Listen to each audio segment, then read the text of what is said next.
కామమును జయించి సమస్త ఇంద్రియాలను మమకారాలను అహంకార మమకారాలు జయించిన ఒక పుణ్యపురుషుడు బ్రహ్మచారి ఓ కొండ గుహలో ధ్యానం చేస్తూ ఉండేవారు పూర్వకాలంలో. ఆ ధ్యానంలో నిమగ్నుడై సూర్యోదయ సమయంలో కొంచెము స్నాన సంధ్యలు చేసుకొని ధ్యానం చేసుకొని సూర్య నమస్కారాలు చేసుకుంటూ కొంచెము చలికాలం కావున సూర్యకిరణాల ద్వారా కాపుకుంటూ వెచ్చదనంగా జపమాల పట్టుకొని పరమాత్మ ధ్యానం చేసుకుంటూ ఉన్నాడు కాషాయాంబరధారి అయిన ఆ బ్రహ్మచారి సన్యాసి. బ్రహ్మదేవుడు అంశవాహనారూఢుడై గగనతలంలో విహరిస్తున్నాడు.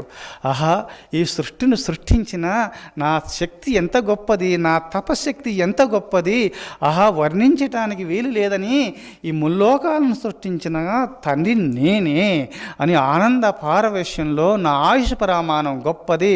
కృతయుగము, త్రేతాయుగము, ద్వాపరయుగము, కలియుగము, ఈ 4 యుగములు కలిసి మహాయుగము. ఈలాంటి మహాయుగాలు 1000 మహాయుగాలైతే ఒక 1000 మహాయుగాలైతే ఒక పగలు, 1000 మహాయుగాలైతే ఒక రాత్రి, 2000 మహాయుగాలైతే ఒక్కరోజు బ్రహ్మదేవునికి. ఇట్లా 100 సంవత్సరాలు అయితే కదా ఆయుష్ తీరుతుంది బ్రహ్మదేవునికి.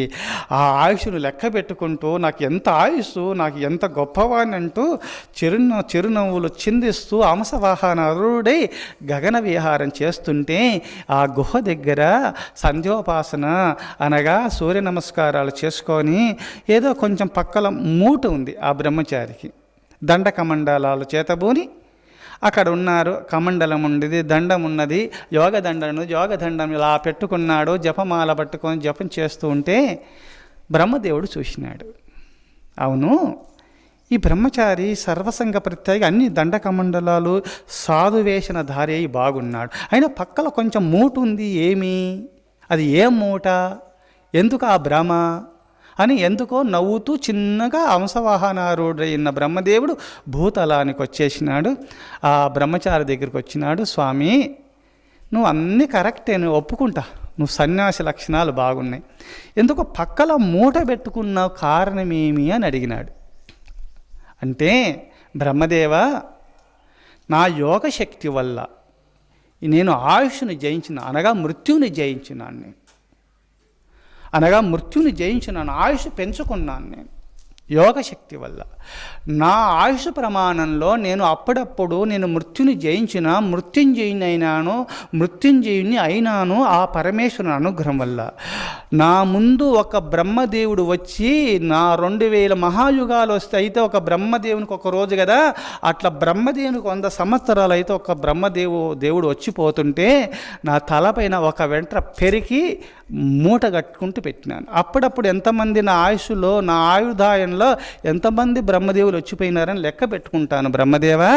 అందుకోసమే ఈ వెంట్రుకలన్నీ ఎన్నో ఉన్నాయి, ఇంకా తల వెంట్రుకలు యోగశక్తి వల్ల అలా పెట్టుకున్నాను. అంటే నా ముందు నీలాంటి బ్రహ్మదేవులు ఎంతమందో వచ్చిపోయినారు అని అర్థం అక్కడ. అందుకోసేమి నసుఖం సురేంద్రశ నసుఖం చక్రవర్తిన బ్రహ్మణో నసుఖం నమశాత్ పుంసకామ వవర్జినాత్. కామాన్ని జయించిన మహాపుణ్యపురుషులకు బ్రహ్మదేవుడు పొందలేనటువంటి సుఖాన్ని నరేంద్రుడు పొందలేనటువంటి ఆనందాన్ని కన్నా ఎక్కువ పొందగలుగుతారు సన్యాసి సర్వసంగ పరిత్యాగి యతి. అందుకోసమే నాయనలారా ఈ మాయకు అతీతులుగా ఉంటారని జగద్గురు శంకరాచార్య వారు చెప్పిన దివ్య సందేశము. కేహేతవో బ్రహ్మగతేషు సంతి సత్సంగతిర్దాన విచారతోషాః కేశంతి సంతో కిల వీతరాగాః అవాప్తమోహా శివతత్వనిష్టాః. ఇట్టి దివ్య సందేశాన్ని లోకానికి అందించినారు. ఇంకా సమయం లేదు కావున, సమయం కావస్తుంది కావున, ఇంకా సమయం ఉన్నప్పుడు మహర్షులు రచించిన దివ్య ఆ వాగామృతమును, మహర్షుల యొక్క విశిష్టమును, దివ్య సందేశాలని మనము అవి గ్రోలుదామని, అట్టి దివ్య సందేశాన్ని మీకు అందిస్తానని అభయమిస్తూ సమయం వచ్చినప్పుడు చెప్పుకుందాం. సమయం లేదు కావున ఓం తత్సత్.